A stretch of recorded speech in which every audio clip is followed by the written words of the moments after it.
Magandang umaga mula sa Pag-asa Weather Forecasting Center. Ito ng ating update sa magiging tayo ng panahon sa susunod na 24 oras.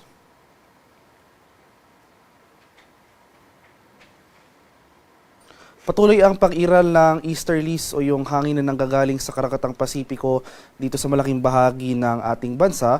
So magpapatuloy pa rin ito magdudulot ng mga pag-ulan dito sa silangang bahagi ng Southern Luzon. Samantala, itong northeast monsoon o yung malamig na hanging amihan magdudulot rin ng mga kaulapan at mga pag-ambon dito sa eastern sections ng Northern and Central Luzon. For Metro Manila at nalalabing bahagi pa ng ating bansa ay generally fair weather ang ating inaasahan ngayong araw.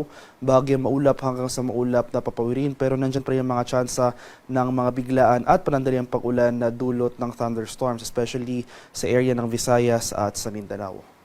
At para naman sa magiging lagay ng ating panahon ngayong araw dito sa Luzon, dahil nga sa epekto ng easterlies, asahan natin yung mga kaulapan at mga kalat-kalat na pag-ulan, pagkulog at pagkidlat dito sa area ng Bicol Region at sa lalawigan ng Quezon. Kaya patuloy po tayong maging handa at alerto sa mga banta ng flooding at landslides over these areas dahil at least for today ay makakaranas pa rin tayo ng mga malalakas at posible yung mga tuloy-tuloy na pag-ulan especially sa dakong hapon at sa gabi. Samantala, dahil naman sa epekto ng amihan ay makakaranas pa rin tayo ng mga kaulapan at pag-ambon. Yung mga pag-ulan na ito ay mahihina lamang. So, mahina yung mga pag-ulan na ito as compared sa mga pag-ulan sa mga nakarang araw. So, cloudy skies with light rains ang ating mararanasan sa area ng Cagayan, Isabela at sa May Aurora. Sa Metro Manila at nalalabing bahagi pa ng ating area dito sa Luzon ay generally fair weather ang mararanasan ngayong araw. Magdala pa rin tayo ng payong dahil nandyan pa rin yung mga tsansa ng mga usual afternoon to evening na mga rain showers or thunderstorms, especially sa mga rehiyon ng Calabarzon, including Metro Manila, pati na rin dito sa area ng Mimaropa.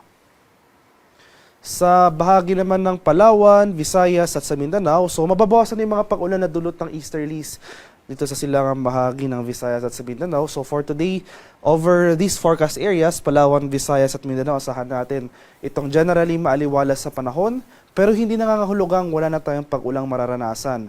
Nandiyan pa rin yung mga biglaan at panandaliang pag-ulan na dulot ng localized thunderstorm. So agwat ang temperatura for Kalayaan Islands ngayong araw, posible umabot ng 26 to 30 degrees Celsius. 26 to 30 degrees naman dito sa area ng Puerto Princesa. Agwat ang temperatura sa Iloilo, 26 to 30 degrees Celsius. 26 to 30 degrees rin sa May Cebu at 25 to 31 degrees Celsius sa May Tacloban.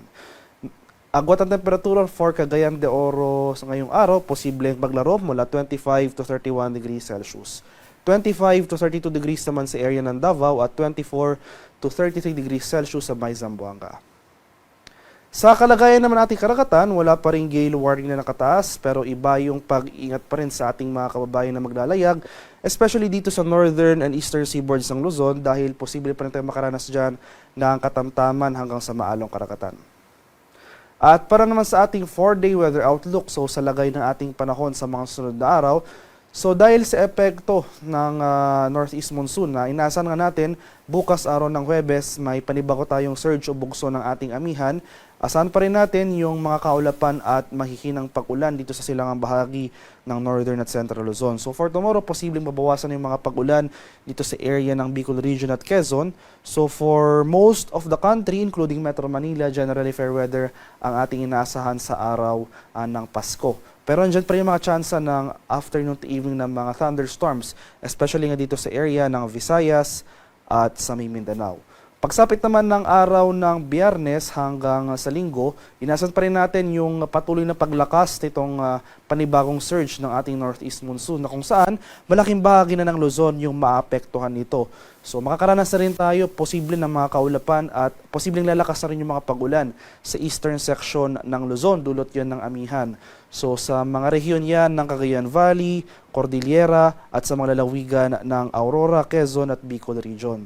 Samantala sa nalalabing bahagi ng ating bansa ay generally fair weather apart from mga usual na afternoon to evening ng mga rain showers or thunderstorms ang ating mararanasan. So sa kasalukuyan, wala pa rin tayong namamataan or monitor na low pressure area sa loob at labas ng ating Philippine Area of Responsibility. Kaya nananatiling maliit yung tsansa na magkaroon tayo ng bagyo sa mga susunod na araw. Haring araw sa Kaminilaan ay sisikat mamayang 6:18 ng umaga. Lulubog naman mamaya sa karagdagang 5:34 ng hapon. At para sa karagdagang impormasyon tungkol sa ulat panahon, lalong-lalo na sa ating mga localized advisories tulad ng rainfall advisories, maski yung mga thunderstorm advisories, ay follow kami sa aming social media accounts at DOST_Pag-asa. Mag-subscribe rin kayo sa aming YouTube channel sa DOST Pag-asa Weather Report at palaging bisitahin ang aming official websites sa pag-asa.dost.gov.ph at panahon.gov.ph. At yan naman po ang latest mula dito sa Pag-asa Weather Forecasting Center. Magandang umaga sa ating lahat. Ako po si Dan Villamil nag-uulat.